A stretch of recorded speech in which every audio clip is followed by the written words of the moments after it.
everyone, welcome once again. Begin with questions for the finalists.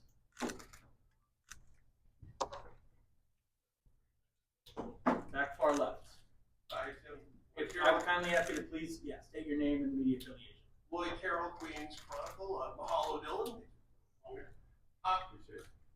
Obviously, name, image, likeness has been around for a couple of years. I'm curious if you guys have friends who played other sports like baseball, tennis, soccer, where the professional compensation is not very high. Major League Baseball, particularly minor leagues, the pay is brutal. I'm curious if name, image, likeness, if you speak to athletes in other sports, has kept them in school, where they may have left school without NIL. Just curious, because NIL gets a lot of conversation, but I'm curious about that. If you have friends in other sports where NIL has kept them in school. I would say I have a couple friends more back home in other sports from Hawaii that I've talked to. NIL isn't the first topic of discussion, but I think naturally everything's kind of helped every single person out in their own way. But I couldn't tell you directly from each different sports. But we do talk about our personal experiences and either laugh about it or talk through it. So next question, far right, second row. Jack Lazarus from the Daily Emerald out in Eugene. This one's also for Dylan. I asked this to Bo last year here. What does it mean to you to represent Eugene and UO on this big stage? Yeah, I understand I represent much more than myself, and I see it as a huge responsibility and something I'm extremely aware of, but also thoughtful of. And I'm appreciative. The experience that I've had at UO has been a fun one. It hasn't been a long one, but the people and the experience you have, at least for me thus far, has been amazing. And connections and relationships that will last a lifetime. So I'm blessed. I love Eugene and I love everything the University of Oregon stands for. Next question is going to be back on the left-hand side. That's right here, Kieran Hickey Simple Overtime. I have a question for all four of you guys. Can you tell me about the suits, and then also since you've been out here, what's the best food you've had out here? Why don't we start up here in the front, Dylan? Yeah, the suit. Shout out J-Mac. Got me right with all the little details. And then of course the lay. Just being from Hawaii and being able to show that as well, what I represent. And then best food. Gosh, I had a bagel this morning. I don't know where from. Everything bagel, bacon, egg, and cheese, but I think it's chopped cheese, I guess, here in New York. We'll get that later.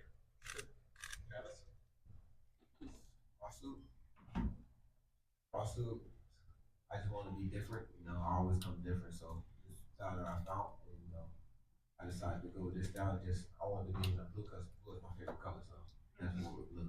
And best food, I probably said beef patty. I love beef patty, so whenever I get a chance to eat beef patty, very special.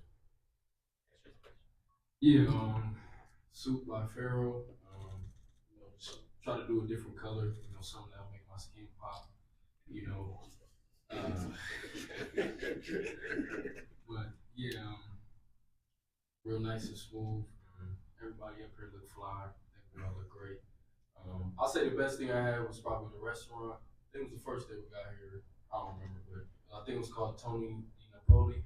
So it reminded me of my days back in Italy and Italian food. For myself, suit, just a plain black suit from Boss. I'm a simple guy, I don't need all that. And food, I went to Quality Beach last night. That's pretty good steakhouse, so it was all right. Next question, front row here on the left.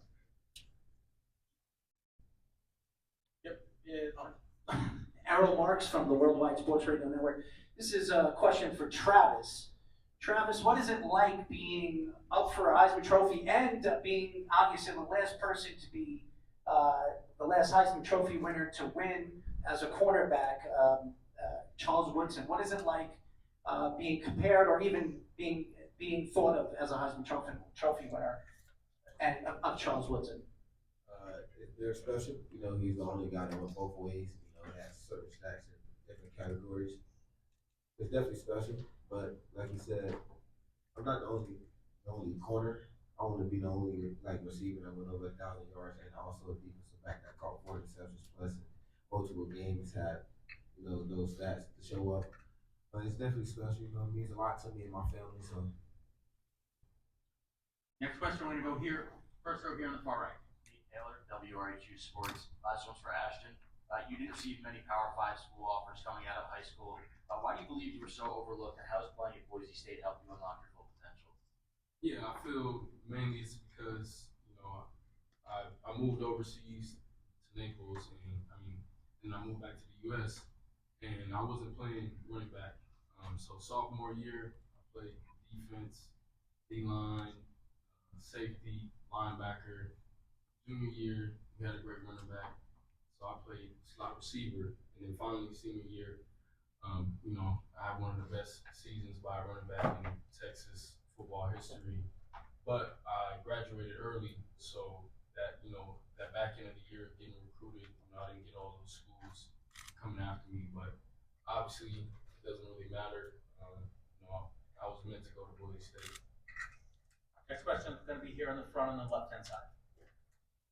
Gary Jones, BMA Sports. This is for everyone on the panel. How did you prepare last night? Do y'all have anxiety? Or do you just prepare just like you prepare for a game for this Heisman nomination? How about we'll start in the reverse? Let's start with Cam this time. I think just get in bed, you close your eyes, go to sleep. Hope to wake up the next day, and just go. I live my life day by day, so can't really prepare for moments like this. All we can is make plays on the field. So we all put ourselves in a position to be here. We all deserve it. Yeah, I was just chilling with the fam, enjoying the moment. But I feel like it's kind of like a game day. Once you kind of put your attire on, put your suit on, you feel good. The nerves kind of leave you. I practiced my speech last night, so make sure I'm ready when I get up there. I'm not gonna lie, I watched some fishing videos. That's all I did. I had dinner with the family. Haven't seen them in some time. At least all of them to get together. So we were chilling at the hotel, restaurant, danced a little bit in front of the band. Felt loose. But kind of like what Cam said, there's no way to prepare in terms of it being our first time. So we're kind of learning as we're going. Next question is gonna be back center on the right-hand side. Yogi Roth with Big Ten Network and Y Option Podcast. I'm curious for all of you. If you look at where you started and now where you are, and tonight there'll be millions of young athletes watching you. If you could boil it down to a sentence and give each one of those a little bit of advice on what matters most to get to the seat that you're in now, 14-year-old might be watching you, trying to dream of one day being. I would say the edge or the difference, and I think you look at all of our stories; it's very unique. But one thing, I've seen that there's been a common theme is everyone's had an edge, to their game and how they play, and that's just watching from afar. But when you get around them, and then you figure out that's the difference between us versus whoever it may be. So it's been a pleasure being around these guys as well. I'll say, don't let anyone tell you what you can't do. Keep running, stay focused, go get it. Yeah, to me, I would say trust the process. There's gonna be days where you get discouraged, where you don't feel like all the goals you want to accomplish you can. But I'm sure that's happened to each and every one of us sitting up here today. But for every one of us, it took us a process to get to where we're at now. I just think you have to be an extremely competitive person. You have to be a confident person, and you just gotta believe in God and everything take care of itself. Next question is gonna be in the back on the left. Oh, sorry. Back center. No worries. Perry Sook, Pixel 11 Sports, NYC. Question for all four of you guys, but definitely the quarterbacks. Looking like both of our local NFL teams here are going to have some high draft picks come next draft season. Now that you guys have been in New York a couple days, could you guys see yourself? Well, what do you think about playing here for the New York Jets or Giants? We'll go in the reverse this time. If Joe want to come get me, he knows best. The tape says it all. You're going to get a competitor out of me. The city of New York, I won't be in the city. probably ever. I've stayed in New Jersey for all day, every day is too much out here. So, I just be vibing and, trying to make some football plays for the Giants. Yeah, I think it would be cool. I got a bunch of family out here. Shout out to my Haitians, all my Zoes. Yeah, and you would get a great player, amazing running back, and a leader on the team. And I feel before I even step foot on the field, I'll make the team better by my presence in the locker room.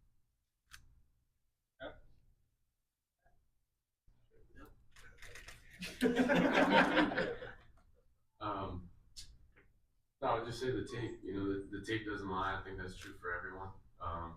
But more importantly, the person. I think once you get to a certain level, the talent may become equivalent.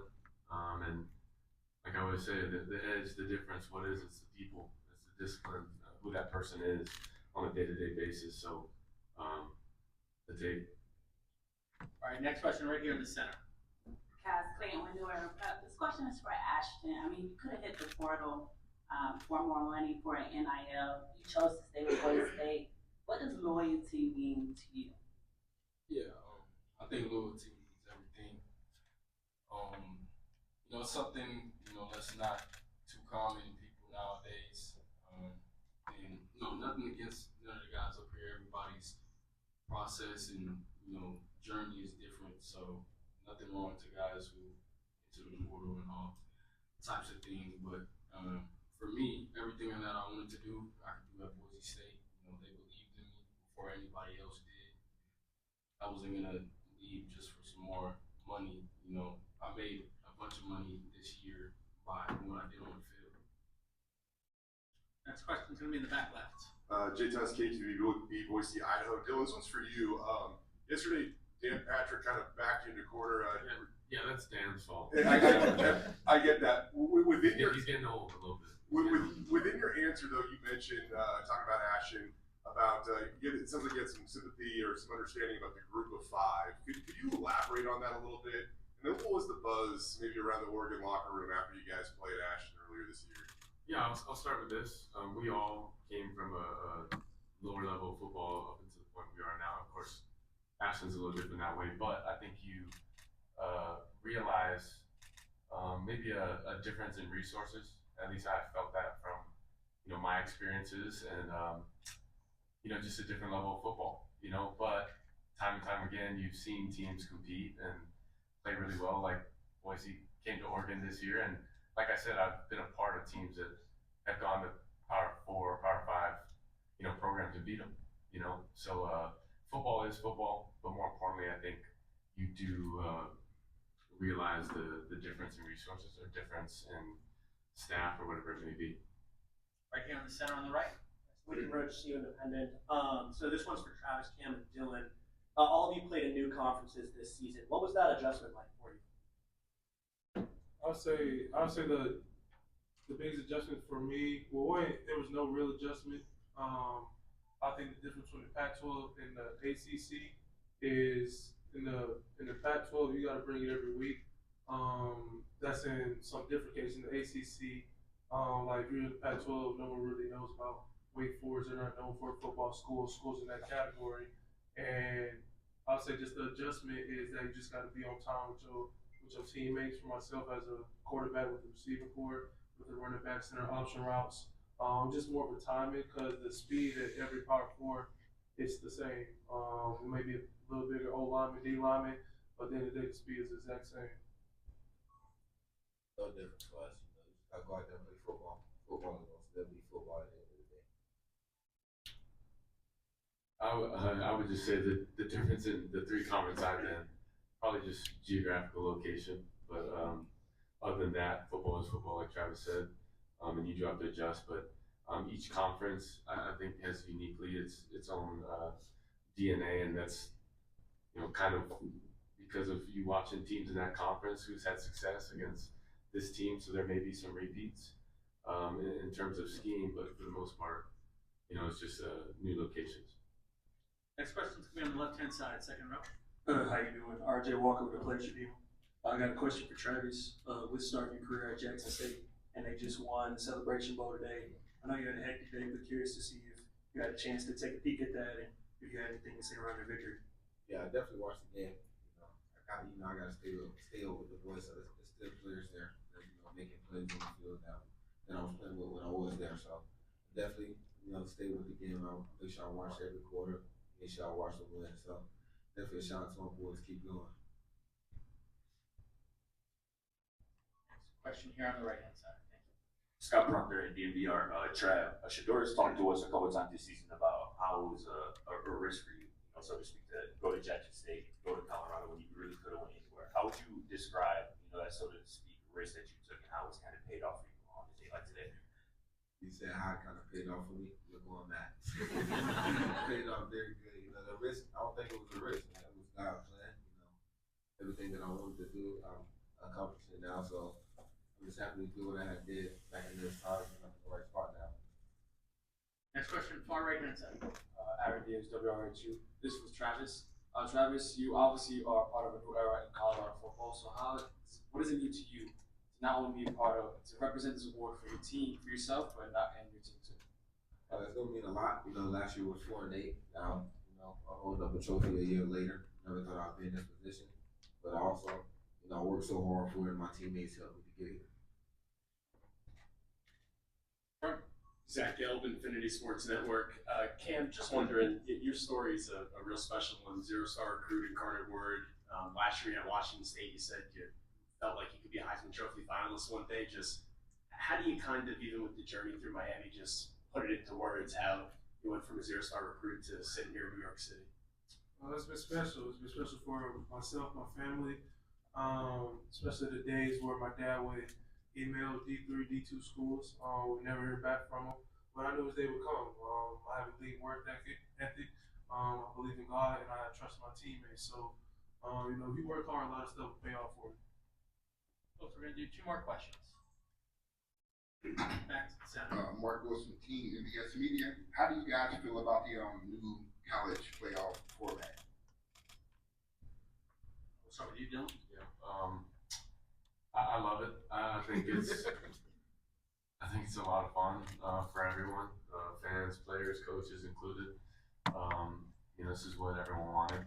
The big time matchups and big environments. More playoff games. So I don't think this will end either. So Definitely a great opportunity for more teams to get in. So I definitely love it. Get to watch football a little longer this year. Yeah, I think it's a great opportunity for more teams to get in the playoffs and compete, especially the group of 5 schools to have a chance to get in there. I think it's good too. I think they need to find a sweet spot on how many teams they let in, whether it's 16 or 24. Just like the FCS. I think that's where they need to, look more to the FCS and, have the perfect amount of teams in there.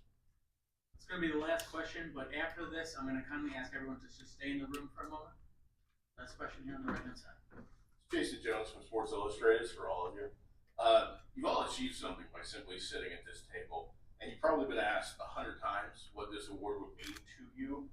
But more specifically, what would it mean for the people and the places you've come from? You're going to start on the reverse with Ken. I honestly think this award will mean more to my family in West Columbia, Texas, than what it would mean to me. At the end of the day, I love playing football. That's all I want to do with my life. That's all I want to be known for. So it'll be a huge accomplishment for myself. But my family, they're the real reason why I'm up here. Yeah, it would mean a lot to me, of course. But kind of just like Kim was saying, my family was, put a lot and invested into me from a young age. Seeing me grow up, do everything that I'm doing. It's a real special moment for all of us. Definitely my family. I'm gonna be the first person, my family, to get to college and get through college and get to the NFL. So it's definitely more to my family, more than probably back home. But it's gonna be a lot back home too. I'll be the second. I think trophy come out of there. If I end up winning it tonight. But definitely my family, most importantly, they're definitely gonna love it. Who was the first one?